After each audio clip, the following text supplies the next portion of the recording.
Saya salut kepada orang Kristen karena dia sudah menyelesaikan dengan berbagai perjanjian itu. Berhasil mengakhiri berbagai konflik di antara sesama pemeluk keimanan itu. Ya mohon maaf, jangan salahkan saya meskipun saya Islam. Wallahi saya Islam. Tapi orang Kristen berhasil sadar dengan permusuhan-permusuhan ini sehingga mereka membuat perjanjian di antara mereka. Ada nggak orang Kristen dan Katolik saling tebas hari ini? Nggak ada. Karena mereka terikat oleh Westphalia Agreement dan juga Peace of Prague. Umat lain, Hindu, Buddha, Islam, tidak pernah punya perjanjian seperti ini. Sehingga kita apa hari ini yang terjadi? Sesama umat Islam saling bom. Masjid-masjid, ketika saya ke Mogadishu Pak, saya masuk ke masjid aja saya harus noleh-noleh Pak. Kalau saya masuk ke masjidnya pemerintah, saya bisa jadi diberondong tembakan oleh kelompok Al-Shabaab. Kalau saya masuk ke masjidnya Al-Shabaab, saya takut diberondong tembakan oleh pasukan pemerintah. Padahal sama pahamnya. Puji Tuhan, Bapak Ibu Saudara sekalian, terima kasih kembali lagi jumpa pada kesempatan ini untuk membagikan sebuah video yang menurut saya sangat memberkati sekali. Ini adalah pernyataan langsung dari seorang muslim terkait dengan keberadaan yang ada di Indonesia, keberagaman yang ada di Indonesia. Sekali lagi, ia tidak pernah segan-segan untuk mengatakan bahwa umat Kristen di Indonesia tali persaudaraannya semakin kuat dibanding dengan umat Islam. Bahkan imannya semakin kuat. Bahkan ketika dihina, difitnah, ataupun dibubarkan ibadahnya atau dilarang untuk beribadah, mereka tetap solid dan tidak pernah ada konflik di antara sesama umat Kristen. Ceramah yang sangat membangun dan mengedukasi sekali menurut saya, teman-teman. Karena ini adalah bukan kali pertama seorang Islam Barawi ini membuat statement ataupun membuat suatu pernyataan yang sangat luar biasa, dan ini adalah ceramah yang menurut saya paling terbaik di 2023. Nah, teman-temanku sekalian, sebelum kita simak videonya, alangkah baiknya mari kita simak dulu pernyataan lengkapnya di video berikut ini. Sejak zaman Rasulullah sudah ada kelompok radikal yang diwakili oleh Zulhuwaisirah At-Tamimi. Berasal dari mana? Dari Najd. Dialah yang pertama kali marah kepada Nabi karena dianggap Nabi tidak adil ketika membagi ghanimah, harta rampasan perang.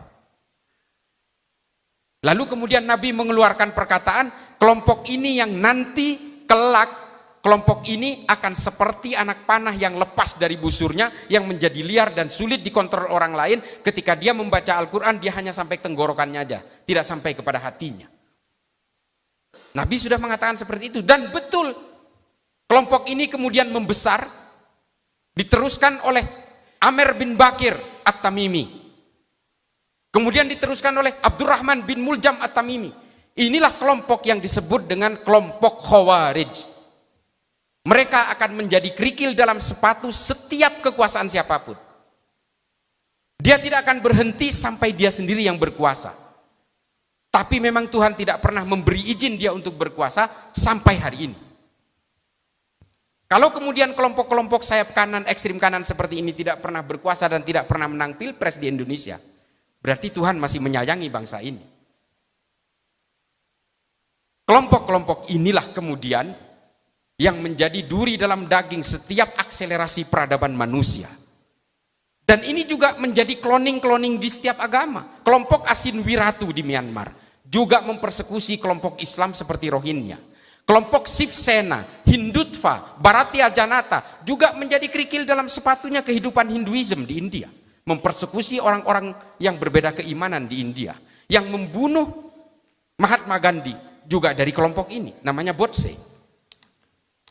Dan ini juga yang kemudian menggagalkan berbagai akselerasi peradaban di dunia. Keilmuan-keilmuan kemudian menjauh dari kehidupan beragama umat manusia di seluruh dunia. Karena apa? Karena semua sibuk berpolitik. Kalau saya kemudian sedikit salut, bukan sedikit salut, saya salut kepada orang Kristen karena dia sudah menyelesaikan dengan berbagai perjanjian itu. Berhasil mengakhiri berbagai konflik di antara sesama pemeluk keimanan itu. Ya mohon maaf, jangan salahkan saya meskipun saya Islam. Wallahi saya Islam. Tapi orang Kristen berhasil sadar dengan permusuhan-permusuhan ini sehingga mereka membuat perjanjian di antara mereka. Ada nggak orang Kristen dan Katolik saling tebas hari ini? Nggak ada. Karena mereka terikat oleh Westphalia Agreement dan juga Peace of Prague. Umat lain, Hindu, Buddha, Islam, tidak pernah punya perjanjian seperti ini. Sehingga kita apa hari ini yang terjadi? Sesama umat Islam saling bom. Masjid-masjid, ketika saya ke Mogadishu Pak, saya masuk ke masjid aja saya harus noleh-noleh Pak. Kalau saya masuk ke masjidnya pemerintah, saya bisa jadi diberondong tembakan oleh kelompok Al-Shabaab. Kalau saya masuk ke masjidnya Al-Shabaab, saya takut diberondong tembakan oleh pasukan pemerintah. Padahal sama pahamnya.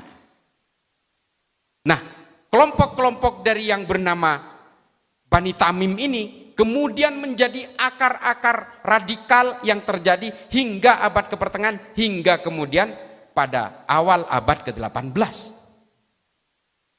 Inilah kemudian yang membuat berbagai virus radikal di tengah kita hari ini.